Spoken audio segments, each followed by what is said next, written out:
তো আগের পার্টে তোমরা দেখেইছিলে যে আমরা স্কুলে এক্সাম দিয়েছিলাম। তো স্কুলে এক্সাম কমপ্লিট করে আমরা চলে এসেছিলাম কলেজে, কারণ ওখানে এসে আমাদের খাতাপত্র সব কিছু জমা দেওয়ার আর কথা ছিল। তো আমরা এসে সব কিছু জমা দিয়ে দিই এবং আমাকে স্যারকে জিজ্ঞাসা করে, স্যার চারটা কি জমা দিতেই হবে? স্যার বললো হ্যাঁ দিতেই হবে, নিয়ে আমার হাত থেকে কেড়ে নিল।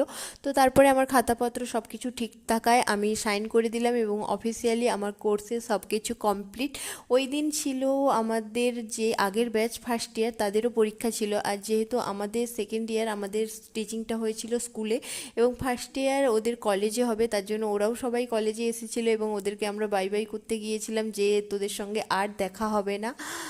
ওরা বলল কেন দেখা হবে না, চাইলেই দেখা হবে। তো অফিসিয়ালি আমাদের কমপ্লিট, আর আজকেই শেষ দিন কলেজে। তো সবাইকে বাই বাই করে লাস্ট দিনের মতন কলেজে সব স্যার ম্যামদের প্রণাম করে আমরা চলে এসেছিলাম বাড়িতে। আর ওই দিন খুব রোদ ছিল। তো লাস্টবারের মতন কলেজটাকে তোমরা দেখে নাও। আজকের ভিডিওটা এই পর্যন্ত, বাই।